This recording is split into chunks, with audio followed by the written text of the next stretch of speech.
Chapter 27, My Rules, My Way. Things were much different for the under-13 Fugees, though Luma was reluctant to admit it. Her bond with the 13s was deeper than with the older boys.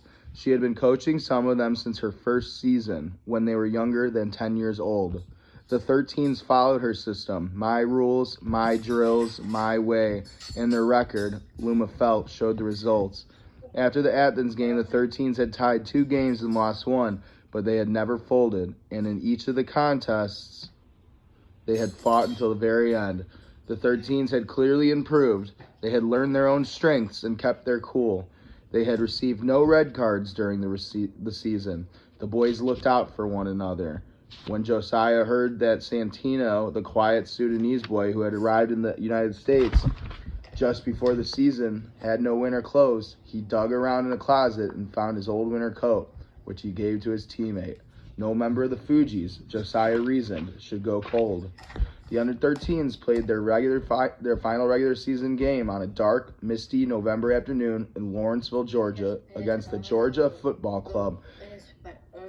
If they hoped to finish well, the Fugees needed to win and to avoid getting any red cards, which brought point deductions. They had to keep their cool. It wouldn't be easy.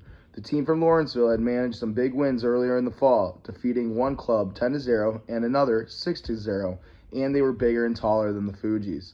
Luma had a plan. The Fugees were to keep the ball on the ground, and whenever possible, to send the ball away from the middle and towards the wings, where Josiah and Edouard could use their speed and where the Fugees were less likely to get knocked around. If they got bumped, she told them they were not to retaliate. Take the fouls, she told them, and above all, keep your cool. Let them push you down, Luma said. I don't want any of you out. I don't want anyone out there who's scared. Before the game, the Fugees found themselves with some time to kill. A game between 2 older girls' teams was winding up on a nearby field. The boys were quickly drawn into the action, cheering at each shot and steal, laughing and trading high fives when one of the girls dribbled around a defender, leaving her competitor in the dust. Soon it was time to take their positions on the field, but first Grace had an idea. He thought the Fugees should pray together. The idea presented a question. There were both Christians and Muslims on the team. How could they include everyone? With no help from Luma or any other adult, the boys quickly worked out a solution. Grace would offer a Christian prayer, Eldin a Muslim one.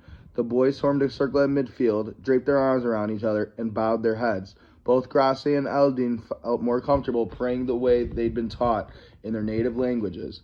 No one objected as Grace prayed aloud in Swahili and Eldin in Bosnian, first for the health and safety of their teammates, and then, if God saw fit, for victory. Amen, Grace said. Amen, the boys responded. Amin, said Eldin. Amin, said the boys. Moments later, the game was underway. The Fugees attacked. Midway through the first half, Bien snuck through the Lawrenceville defense and dished a pass to Jeremiah, who quickly sent the ball across the field to Josiah.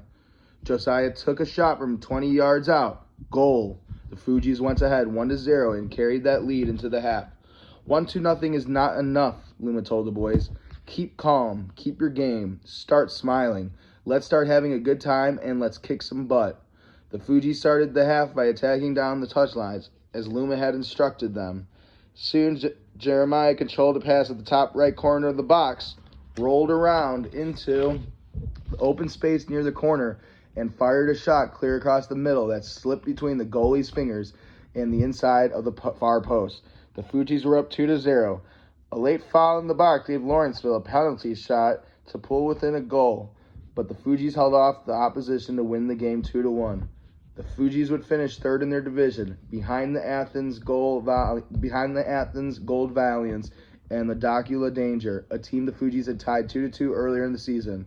As a reward for their hard work, Luma had registered the Fugees for the Tornado Cup, a tournament that would feature some of the best teams from around the state. The under-13s had a week to prepare.